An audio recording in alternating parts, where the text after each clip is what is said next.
Hello everyone, myself Pragati Agrawal. I'm your economics teacher. Hope you all are safe and staying at home while self quarantine, right? चलिए, and congratulations you all. You are promoted from grade 8 to grade 9, right? So welcome to your new class, and welcome with this new subject, right? Till 8th class you have not heard and you have not read about the economics, right? That we are going to start.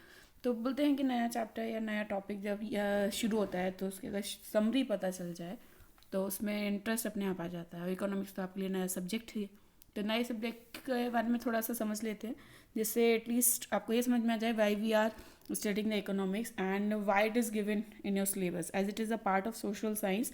तो यहीं से clear होता है सबसे पहली चीज़ कि economics क्या है, आपकी पार्ट ऑफ साइंस है, एक तरीके की सोशल साइंस है, इसलिए इकोनॉमिक्स को बोला जाता है कि economics is a social science, right. See before starting it let me clear you one thing. हम कोई भी इंडिविजुअल हैं, आपको पता है कि हम कोई भी नया टॉपिक शुरू करते हैं या नया चैप्टर शुरू करते हैं तो उसकी समरी जानने के लिए हमारे पास कुछ चीज़ें होती हैं. जैसे मैंने यहाँ पे मेंशन किया है कि आपकी बुक का थोड़ा सा इंट्रो दे देती हूँ. आपकी बुक में कंटेंट है as you are following the NCERT, तो उसके अंदर कुछ कंटेंट्स दिए गए हैं. फर्स्ट चैप्टर है आपका क्या, the story of village Palampur. Palampur की स्टोरी आपसे डिस्कस की गई है यहाँ पर, जो हमारा फर्स्ट चैप्टर है और आज का टॉपिक भी है.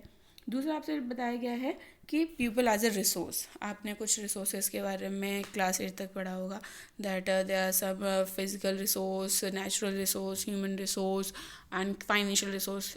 सम ऑफ यू हैव हर्ड. नहीं पढ़ा कोई बात नहीं, अब हम इकोनॉमिक्स शुरू किए हैं तो धीरे धीरे आप समझ जाएंगे, राइट. और एक बार समझ में आ गया तो आपका एक कहीं ना कहीं अगर सच्चे मन से पूरी डेडिकेशन के साथ पढ़ोगे तो I can surely say that this is going to your favourite subject. All of you want to take it as a favourite subject, right. चलिए let's start. So the next chapter would be the poverty as a challenge. गरीबी, जिसको हम सब जानते हैं, गरीबी हमारे यहाँ हम लोग देखते हैं नोटिसेबल है. वो आज की इकोनॉमी के लिए एक बड़ा चैलेंज है. कैसे है वो चैलेंज और गवर्नमेंट उसके लिए क्या क्या करती है उस चैलेंज को कोप अप करने के लिए, that we will learn in the next chapters. And the last one is the food security in India.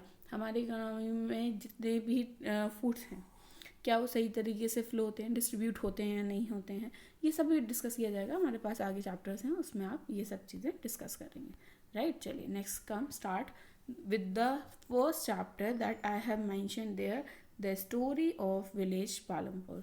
Village of Palampur की स्टोरी शुरू करने से पहले, जैसा कि मैंने कहा कि इकोनॉमिक्स के बारे में आप जान लीजिए, जो आपके लिए जानना बहुत ज़रूरी है.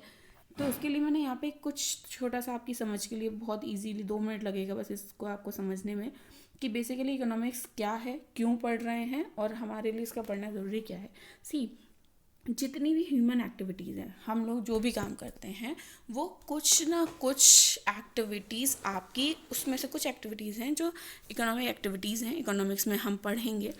जैसे हमारे इंडिविजुअल, आप मार्केट में, आपको भूख लगी, आपने मार्केट से कोई सामान खरीद लिया, यानी क्या किया आपने, परचेजिंग करी, दिस इज़ एन एक्टिविटी. आप घर पर लेकर आए, उसको कंज्यूम किया, you have consume the product, it is an activity. अगर सपोज कर लीजिए आपको मूवी देखने का मन करा, आप मूवी देखने का, it is also human activity. आपका पढ़ने का मन हुआ, आपने पढ़ा, एजुकेशन ली, that is also economic activity, an activity. आपका मन हुआ, चलो एक काम करते हैं, सुबह शाम मंदिर हो आते हैं, that is also an activity. कौन सी, ह्यूमन एक्टिविटी है. आपका मन हुआ, चलो एक काम करते हैं, चैरिटी में, ट्रस्ट में कुछ पैसा डोनेट करते हैं, that is also activity. But in economics all such type of activities are not readable. Then what kind of activities are readable in the economics? In economics I have mentioned here that you can see the activities that are related to the earn money. ऐसी activities जो money earning से related हो, पैसा कमाने की बात जहाँ की जाती हो, वो क्या कहलाएंगे, आपकी इकोनॉमिक एक्टिविटीज़. और जहाँ पैसा, तो ऑब्वियसली आता है फाइनेंशियल ट्रांजेक्शन्स या मनी ट्रांजेक्शन्स होंगे ही होंगे. जैसे मैंने अभी आपको बताया, आपको भूख लगी, आप मार्केट से गए, आपने सामान खरीदा, खरीद के लेके आए घर पे, क्या किया, उसको कंज्यूम किया. क्या किया आपने, कंज्यूम कर लिया, राइट. अब कंजम्पशन के टाइम पर आपने क्या किया कि जब कंजम्पशन किया, क्या आप उसको मनी के बिना जाओगे, आप उसको बोलोगे कि भैया फ्री ऑफ कॉस्ट में दे दो, नहीं, वो आपको क्या दे रहा है, मनी ले रहा है, और उस मनी से वो क्या कमा रहा है, अर्न, प्रॉफिट कमा रहा है, राइट. तो इसका मतलब ये इकोनॉमिक एक्टिविटी है, राइट. एक और एक्टिविटी मैंने अभी आपको बताया कि आपका मन हुआ चलो एक काम करते हैं, ट्रस्ट में पैसे दे देते हैं, मंदिर हो आते हैं, राइट। मैंने अभी एग्जाम्पल बताया, मंदिर होके आते हैं सुबह शाम। मंदिर होकर आना क्या है, एक रिलीजियस एक्टिविटी है। आपको किसी ने बाउंड है, अगर आप नहीं जाओगे मंदिर सुबह शाम, क्या कोई आपसे कुछ कह रहा है, आपको कुछ पूछ रहा है? नहीं, ये आपकी अपनी मर्जी है। क्यों जा रहे हैं? Just to get the psychological satisfaction, मन की संतुष्टि के लिए जाना चाहते हैं, चले गए। नहीं जाना चाहते तो नहीं करेंगे। तो क्या आपका मंदिर जाने से क्या आप कुछ मनी अर्निंग करना चाहते हो? No, so that is not related to the money earning. यानी ऐसी एक्टिविटीज़ जो कि आपकी मनी इनकम को ना अर्न करें, जो आपके साइकोलॉजिकल सेटिस्फेक्शन के लिए हो, वह एक्टिविटीज़ क्या कहलाती हैं? आपकी नॉन इकोनॉमिक एक्टिविटीज़ कहलाती हैं। जैसे मंदिर जाना, चैरिटी में पैसे देना, अपने माँ बाप की सेवा करना, ये सब क्या हो गई? Non economic activities. और वहीं पर हमारी इकोनॉमिक एक्टिविटीज़ क्या हो गई? जो कि मनी इनकम अर्न करने से रिलेटेड हो, जिसमें मनी ट्रांजेक्शन होंगे ही होंगे। जैसे एग्जांपल, आपने मार्केट सामान खरीदा, कंज्यूम के कंजम्पशन, प्रोडक्शन, किसी भी इकोनॉमी, किसी भी फर्म में या किसी भी एग्रीकल्चर सेक्टर में भी प्रोडक्शन होता है। See, with the help of natural resources, so whenever we convert the one thing to the another, यानी whenever we made something to grow an output is known as a production किया हमने। क्यों किया भैया? Production बनेगा, output बनेगा, हम market में सेल करेंगे तो हम क्या अर्न करेंगे? मनी इनकम अर्न करेंगे, राइट। तो इन सब को क्लियर करते हुए मैं आपको क्लियर शब्दों में अगर बताऊं तो मनी ह्यूमन एक्टिविटीज़ कितनी कैटेगरीज में बटी हुई है? 2 कैटेगरीज में, इकोनॉमिक एक्टिविटीज़ और नॉन इकोनॉमिक एक्टिविटीज़। अब इकोनॉमिक्स में मैम हम कौन सी एक्टिविटीज़ पढ़ेंगे? ऑब्वियस सी बात है, that are related to the economic activities that we will learn under the book that is economics, right. चलिए, so let's start. We are new chapter that is mention here, I have mention there. We are going to learn the chapter the story of village Palampur. बहुत अच्छा और interesting chapter है। एक बार आप समझोगे, एक ही बार में समझ में आ जाएगा, और ज़्यादा कुछ इसमें है भी नहीं। इसके मैं सब टॉपिक आपको एक बार मेंशन करके बता देती हूँ जो मैंने लिखे भी हुए हैं। दैट ऑर्गेनाइजेशन ऑफ प्रोडक्शन, अभी मैंने आपको बताया प्रोडक्शन कैसी है, एक इकोनॉमिक एक्टिविटी है, राइट। इकोनॉमिक एक्टिविटी है तो इसलिए हम इकोनॉमिक्स में पढ़ रहे हैं, राइट। उसके बाद पढ़ेंगे पालमपुर है आपका, तो ऑब्वियस सी बात है कि ऐसा प्रोडक्ट हो गया जो हमारा, हम बता रहे हैं कि फार्मिंग कैसी होती है पालमपुर के अंदर, वो हम डिस्कस कर रहे हैं। और नॉन फार्म एक्टिविटीज़ जो हैं पालमपुर की, वो कौन कौन सी हैं, वो भी हम डिस्कस करेंगे। बट आज की क्लास में हम कवर करेंगे सिर्फ ओनली वन टॉपिक, वरना आपके लिए बहुत ज़्यादा हो जाएगा, that is organization of production. चले स्टार्ट करें। ओके, चलिए सी प्रोडक्शन। बेसिकली मैंने आपको बताया, तो प्रोडक्शन के लिए हमें क्या क्या चीज़ें ज़रूरत होती है? मैंने आपको बताया प्रोडक्शन वो जिसमें आपको कोई भी प्रोडक्ट, कोई भी आउटपुट बनाना है, वो क्या है? प्रोडक्शन है। चाहे आप नेचुरल रिसोर्सेज से बनाओ, चाहे रॉ मटेरियल से बनाओ, चाहे आप कैसे भी बनाओ, आप प्रोडक्शन कर रहे हो, वो क्या है? प्रोडक्शन प्रोसेस है। लेकिन क्या आप मान सकते हो कि कोई भी इकोनॉमी में प्रोडक्शन के लिए कुछ ना कुछ रिसोर्सेज ज़रूर लगते हैं, कुछ ना कुछ ऐसे रिसोर्सेज जिसकी हमें ज़रूरत पड़ेगी, जो हमने यहाँ मेंशन किए हुए हैं। क्या? First one is the land and other natural resources. जैसे हमें मिलता है आपका वाटर, एयर, ये नेचुरली हमारे पास प्रेजेंट नेचुरल रिसोर्स, सभी लोग जानते होंगे थोड़ा बहुत। तो नेचुरल रिसोर्सेज वो जिसका यूज़ करके हमने क्या करना है, कोई भी गुड्स एंड सर्विसेज का प्रोडक्शन किया जा सकता है। जैसे फॉर एग्जांपल लैंड को यूज़, आप यहाँ पर एक पिक्चर देख रहे होंगे, दिस वन, ये क्या है? ये पिक्चर क्या शो कर रही है कि एक फैक्ट्री है जिसमें कुछ वर्कर्स हैं, काम कर रहे हैं कुछ मशीन्स पर। अब वो कहाँ काम कर रहे हैं? किसी लैंड पे, किसी प्लॉट पे, किसी फैक्ट्री में कर रहे होंगे। ये कर क्या रहे हैं? प्रोडक्शन कर रहे हैं। मैं अगर इसमें देखना चाहूँ तो शायद मेरे ख्याल से मुझे विजिबल है, ये लोग कपड़ा बना रहे हैं यार, कपड़े बनाने की फैक्ट्री है। अब कपड़े बनाने की फैक्ट्री कोई हवा में तो नहीं लटकी होगी, कहाँ होगी? लैंड में। उसको यूज़ करके क्या कर रहे हैं? प्रोडक्शन कर रहे हैं। अगर इसी का एग्जांपल समझो कि अगर मैं बात करूं कि आपके पास मिनरल्स, आप सब जानते हैं कोल, कोयला है, ये भी हमारे को नेचुरल रिसोर्सेज से ही मिलता है। हमने उसका यूज़ करके कन्वर्ट करते हैं उसको, राइट। कई सारे हमारे पास फॉरेस्ट है, ट्रीज़ को कट करते हैं हम, नेचुरल रिसोर्स है। फॉरेस्ट क्या है? नेचुरल रिसोर्स है, जहाँ पे ट्री हमको मिलते हैं नेचुरली, और हम उसको कन्वर्ट कर देते हैं फर्नीचर में, प्रोडक्शन करते हैं फर्नीचर का। तो किसी भी टाइप की गुड्स एंड सर्विसेज के लिए हमें लैंड, तो पहला हमारा फैक्टर ऑफ प्रोडक्शन क्या हुआ? That is mention here land and other natural resources, right. दूसरा आता है किसी भी प्रोडक्शन प्रोसेस के लिए किसी ना किसी इंडिविजुअल की ज़रूरत होगी, लेबर्स की ज़रूरत होगी जो इस पर काम करेंगे। जैसे इस फैक्ट्री में भी दिख रहा है वर्कर्स हैं, काम कर रहे हैं। किस लिए काम करते हैं? वर्कर्स करते हैं किसी अपने वेजेस के लिए। और ऐसा कहा जाता है हर वो बंदा जो काम कर रहा है, नौकरी कर रहा है, क्या वो लेबर होगा? नहीं। लेबर भी दो तरीके की कैटेगरीज में होते हैं, एक स्किल्ड और एक अनस्किल्ड। सिंपल सी चीज़ है, जहाँ पे हाईली एजुकेशन स्किल्स की ज़रूरत होगी वहाँ ज़्यादा स्किल्ड पर्सन होगा, एजुकेटेड होगा। जहाँ पे सिर्फ हमें मजदूरी या मैनुअल वर्क के लिए चाहिए तो वहाँ पे कम स्किल वाला या कम पढ़ा लिखा भी लेबर हमारे लिए काम कर जाएगा। Am I clear? Next one is the physical capital. Physical capital क्या? जैसे हमारे पास वेराइटी ऑफ वो होते हैं प्रोडक्ट्स, इनपुट्स जिसकी वजह से, जैसे इस पिक्चर में दिख रहा है मशीनरी, क्या है? फिजिकल कैपिटल है। इस आपको क्या लगता है कि फिजिकल कैपिटल ऑब्वियसली बात है that exist in some physical existence, वो क्या कहलाएगा? फिजिकल कैपिटल है, इन्वेस्टमेंट है आपके पास। पर अब यहाँ पर हमने मेंशन किया है कि फिजिकल कैपिटल दो तरीके के होते हैं, फिक्स्ड और वर्किंग कैपिटल। फिक्स कैपिटल और वर्किंग कैपिटल। सी, फिक्स कैपिटल के केस में हमें क्लियर है कि ऐसी लैंड, ऐसी बिल्डिंग, आपके पास ऐसे टूल्स एंड मशीन्स होंगे जो आपके फिक्स रहेंगे, जो अपनी जगह से नहीं चेंज किए जा सकते। See, as it is physically present there in the organisation, वो चेंज नहीं होंगे, आपके एज इट इज़ रहेंगे। और दूसरे क्या आते हैं आपके? Working capital. वर्किंग कैपिटल वो होगा जहाँ पर आपको पैसा एज अ रॉ मटेरियल लगाना होगा। जैसे आपको इसमें दिख रहा है मशीनरी में वो लोग क्या प्रोड्यूस कर रहे हैं? कपड़ा प्रोड्यूस कर रहे हैं। तो कपड़े के लिए सिल्क वॉर्म, अगर मान लो किसी सिल्क की साड़ी बन रही है या कुछ भी है तो आपको सिल्क का थ्रेड लाना पड़ेगा। अगर कॉटन का कपड़ा बन रहा है तो कॉटन का थ्रेड लाना पड़ेगा। इसका मतलब आपको क्या चाहिएगा? Raw material. सेम वैसे ही इन लेबर को पेमेंट करने के लिए या कुछ उधारी में पैसा रहता है हमारे पास। ऐसा तो आप जानते हो कि अगर मान लीजिए आपकी यही फैक्ट्री है, कपड़े बनाने की फैक्ट्री हो, और आज आपने रॉ मटेरियल खरीदा, प्रोसेस किया, देन उसके बाद उसको तुरंत के तुरंत क्या सेम डे सेल हो जाता है? No, you have to maintain the stock. Stock कई बार हमारा रॉ मटेरियल के केस में होता है, semi finish goods, finish goods के तौर पर रहता है, जो हमें आगे फर्दर कुछ टाइम के बाद इसके बदले में पैसा मिलता है। इसका मतलब पैसा जो हमारा फंसा रहता है ऑर्गेनाइजेशन वर्किंग कैपिटल के तौर पर, वो it is a part of physical capital. Am I clear? तो हमारे पास दोनों क्या आते हैं? दो वर्ड्स निकल कर आते हैं, तीन हो गए sorry.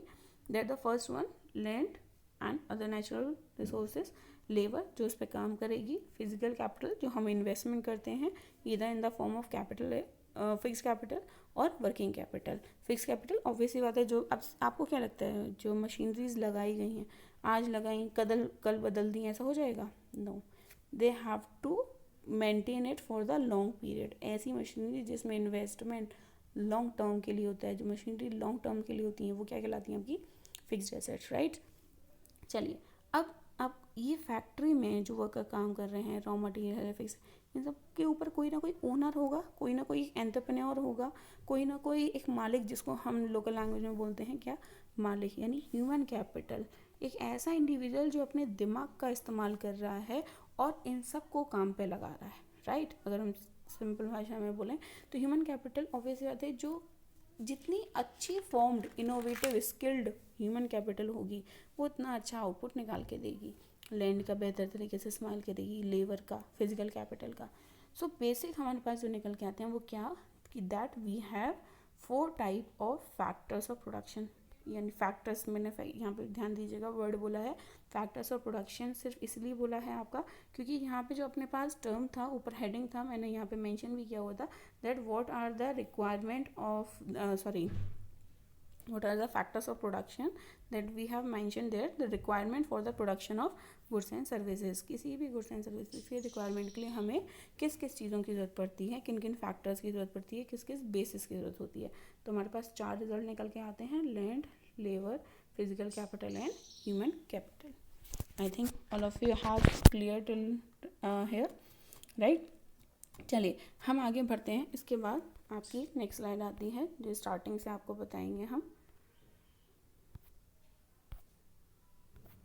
Late me clear it once.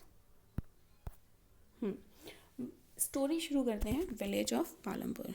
आपको यहाँ देख रहा होगा, आपके एनसीईआरटी बुक में जाओगे तो कुछ ऐसा ही एक पिक्चर है जो आपको क्या शो कर रहा है।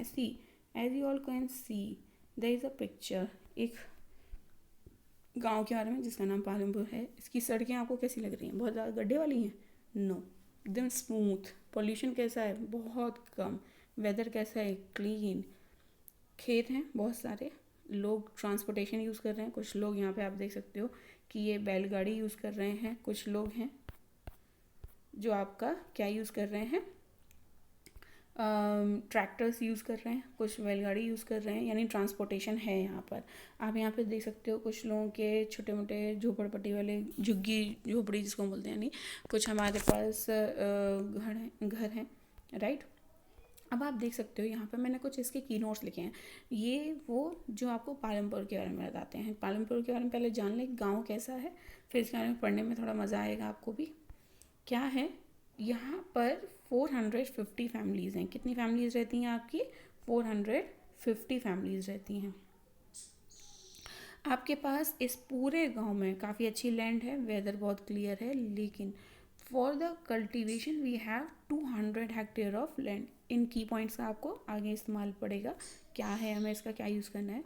और ये गांव है, इसके अंदर इरिगेशन फैसिलिटीज़ बहुत अच्छी हैं। खेती करने के लिए आपके पास जो फैसिलिटीज़ जैसे ट्यूबवेल्स हो गए, आपके लिए अच्छी लैंड हो गई आपके पास, और टाइम टाइम इलेक्ट्रिसिटी जिससे कि ट्यूबवेल से पानी आपका टाइम टाइम जाता रहे, ये फैसिलिटीज़ इनके पास बहुत अच्छी हैं। और अगर मैं इसके अंदर बात करूँ तो यहाँ पर इस लैंड के अंदर, इस पालमपुर के अंदर हमारे पास ट्रांसपोर्ट फैसिलिटीज़, आपके पास जितनी भी इलेक्ट्रिसिटी कहीं इनका मतलब मोस्ट ऑफ द टाइम रहती ही रहती है। इलेक्ट्रिसिटी बहुत कम जाती है, हर एक घर के अंदर इलेक्ट्रिसिटी कनेक्शन है। इस गांव के अंदर कुछ छोटे छोटे बिजनेस लोग भी हैं, वो भी अपना काम करते हैं। यहाँ पर आप देख सकते हो हमने मेंशन किया स्कूल्स। यहाँ पे अगर आप रीड करोगे, बुक से गो थ्रू जाओगे तो आपको पता चलेगा 2 प्राइमरी स्कूल और 1 हाई स्कूल भी है आपके पास। आपके पास अगर हेल्थ सेक्टर की बात करें तो हेल्थ में भी एक गवर्नमेंट हेल्थ केयर सेंटर है, एक आपके पास प्राइवेट डिस्पेंसरी भी है, आपके पास इरिगेशन फैसिलिटीज़ मैंने आपको बताया, ट्यूबवेल्स वगैरह हैं। ट्रांसपोर्ट के लिए आपको दिख रहा है कि यहाँ पर एक ट्रैक्टर, बैलगाड़ी सब है। रोड्स बहुत ही क्लीन हैं, साफ़ हैं, कुछ गड्ढे नहीं हैं। इसका मतलब पालमपुर आपको देखने को लगता है कि अच्छा है, राइट। हम सबका मन कर रहा है ऐसे गांव में आने का। चलिए, बट मैं आपको ये चीज़ बता दूं, ये एक हाइपोथेटिकल एग्जाम्पल है, इमेजिनरी एग्जाम्पल है। रियल में यहाँ पे भले लिखा ज़रूर है पालमपुर ब्रैकेट में UP, but it is just an hypothetical example. There is no such village exist in our UP. हमारे उत्तर प्रदेश में ऐसी कोई भी गांव नहीं है पालमपुर इतनी अच्छी फैसिलिटीज़ के साथ नहीं है। ये सिर्फ एक हाइपोथेटिकल एग्जाम्पल है आपको, जिसका मेन पर्पज़ है एक कॉन्सेप्ट के बारे में बताना, that is all about, if I mention here, production. ये पूरा चैप्टर आपको एक छोटा सा टर्म बताएगा, दैट इज़ प्रोडक्शन। क्या बताएगा हमें? प्रोडक्शन के बारे में बताएगा। चलिए, ओके, लेट्स प्रोसीड। अब क्या है, पालमपुर जैसे मैंने बताया गांव है, आपकी कुछ पॉपुलेशन है इसके अंदर, इस गांव के अंदर, और एक ऐसी पॉपुलेशन है जो पूरी पॉपुलेशन की मैं बात करूँ, मैंने अभी आपको बताया 450 फैमिलीज़ हैं, तो काफ़ी अच्छी आबादी है, अच्छी पॉपुलेशन है इस गांव के अंदर। इसका मैंने थोड़ा डिस्क्रिप्शन आपको बताने की कोशिश करी है इस फ्लो चार्ट के थ्रू, जिसमें आपको देखने को मिलता है कि 75% पॉपुलेशन फार्मिंग, खेती करती है, और बाकी के 25% क्या करती है? Non farming activities. ध्यान रखिएगा, अगर कभी क्वेश्चन आपके पास आता है कि what is the main source of their earning, the people who are living in Palampur, the main source of earning is their farming activity, because more than half of the population is working for farming activities, right? चलिए, so let's proceed it further. Farming activities में basically ये लोग कर क्या रहे हैं, और ऐसी कौन कौन सी क्रॉप्स हैं जो ज़्यादा प्रोड्यूस कर रहे हैं? रेनी सीजन, जिसको अपन कॉमनली खरीफ सीजन भी बोलते हैं, इसमें ये ज्वार और बाजरे का प्रोडक्शन करते हैं, राइट। कुछ टाइम हुआ तो इन्होंने क्या नाम है, ज्वार और बाजरे का किया। उसी के बाद जस्ट आफ्टर दैट, इसी को फॉलो करते हुए ये लोग अक्टूबर से दिसंबर के टाइम पे थोड़ा सा इनका वेदर चेंज हो रहा होता है, तो ये उस टाइम पे पोटैटोज़ का प्रोडक्शन करना शुरू कर देते हैं। और जहाँ विंटर्स शुरू होते हैं, विंटर्स जिसको अपन रवि सीजन भी बोलते हैं, वहाँ पर दे स्टार्ट प्रोड्यूसिंग वीट। अगर ये पूछा जाए कि आपसे कि सबसे ज़्यादा प्रोडक्शन ये किस चीज़ का करते हैं, तो वो आपका करते हैं वीट का। उसका सिंपल सा रीज़न इतना है क्योंकि वीट का जो भी प्रोडक्शन निकल के आता है, ध्यान रखिएगा, इसके ये दो यूज़ करते हैं। मैं थोड़ा सा इसमें से इरेज करूँगी जिससे आपको विजिबली दिख सके। ये जितना भी वीट का प्रोडक्शन होता है, इस वीट के प्रोडक्शन में ये दो यूज़ करते हैं। पहले तो ये क्या करते हैं, थोड़ा सा प्रोडक्शन सेल्फ कंजम्पशन के लिए, अपने खुद के लिए रख लेते हैं, और बाकी का जो भी प्रोडक्शन बचता है, मतलब जितना भी आउटपुट है, थोड़ा तो इन्होंने अपने घर के लिए पूरे साल भर का एक तरीके से स्टॉक रख लेते हैं अपने खुद के लिए, और जो भी रिमेनिंग पोर्शन बचता है वो इन्हीं के गांव के पास में एक गांव है जिसका नाम है रायगंज। आप बुक में पढ़ोगे तो आपको मिलेगा, दैट इज़ रायगंज। वहाँ पर ये जाके अपना ये प्रोडक्ट जो उनके गांव से कनेक्टेड है, 3 किलोमीटर दूर है इनके गांव से, वहाँ पर जाकर ये अपने उस प्रोडक्ट को बेच देते हैं। Right, am I clear? तो इनका मेन जो आता है वो यहीं से आता है, विंटर्स में से जो आपके पास वीट निकलता है उसको जाके ये प्रोड्यूस कर देते हैं।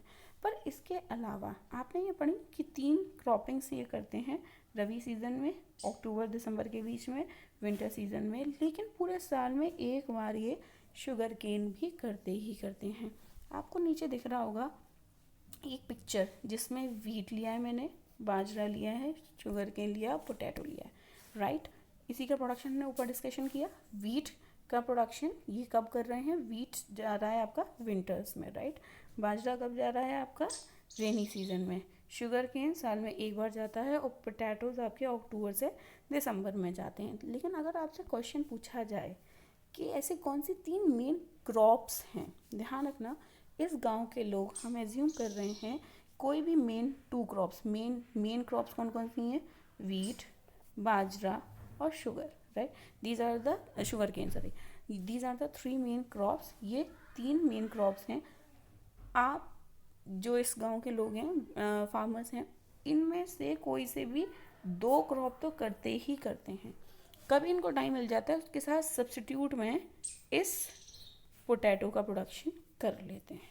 क्लियर? तो 3 क्रॉप्स करते हैं जिसमें एक सब्स्टिट्यूट में रहता है, सॉरी एक कॉम्प्लीमेंट, सब्स्टिट्यूट नहीं, सॉरी माय मिस्टेक, एंड आपका एक वर्ड पोटैटोज जो रहते हैं वो आपके एक तरीके से मैं सप्लीमेंट्री बोल सकती हूँ, राइट, एक्स्ट्रा है, सप्लीमेंट्री आपके वो है, क्रॉप है।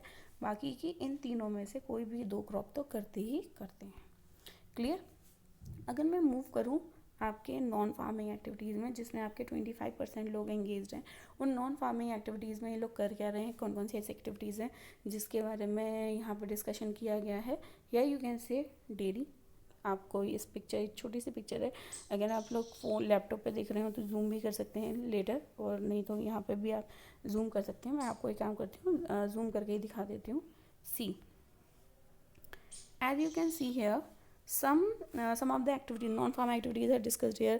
जैसे आपको दिख रहा होगा dairy farming, tea farming, poultry farming, rabbit keeping, fish farming, bee keeping, tree nursery आपके, और ये यहाँ पे मैं देख सकती हूँ टी लीव्स, मिल्क ट्रेडिंग, आपके लाइव स्टॉक का ट्रेड करना, पशुपालन करना, local gold mining, right, donkey taxi. तो ये सारी चीज़ें आप लोगों को दिख रहा होगा, ये सब इनकी किस में आती हैं, नॉन फार्म एक्टिविटीज़ में आती हैं। किस में आती हैं आपकी, नॉन फार्म एक्टिविटीज़ के अंदर। और उन नॉन फार्म एक्टिविटीज़ में कॉमनली जो आपके इस आगे चैप्टर में भी डिस्कस की गई हैं, that is dairy, small scale manufacturing. जैसे आप लोगों ने सुना होगा कि गांव वाले वो दैट क्या बोलते हैं, कॉमनली नोन एज मटके, ग्लास, दिए वगैरह, ये सब पॉट मेकिंग वगैरह, दैट इसी में आती है स्मॉल स्केल मैन्युफैक्चरिंग में।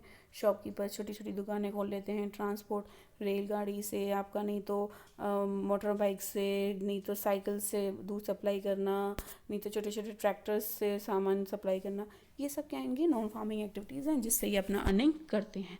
लेकिन जो मेन सोर्स ऑफ अर्निंग है वो आपका फार्मिंग एक्टिविटीज़ से आता है। अगर मैं 3 मेन क्रॉप्स पूछूं, वीट, बाजरा, शुगर के, थोड़ा बहुत समझ आया? I know this is your first class और इकोनॉमिक्स जैसा सब्जेक्ट शायद कई बार ऐसा हो जाता है कि लोगों को एक बार में नहीं समझ में आता। नॉट एन इशू, नहीं समझ में आया कोई दिक्कत नहीं है, हम आगे हैं, इसको कंटिन्यू करेंगे। आप इसको, आपके लिए अच्छी बात ये है that you can review this video again and again. आप देखते रहेंगे, कोई दिक्कत नहीं है, राइट। चलिए मिलते हैं आपसे नेक्स्ट क्लास में। Till then, continue with your studies and stay home, stay safe. Okay, bye bye. Have a nice day.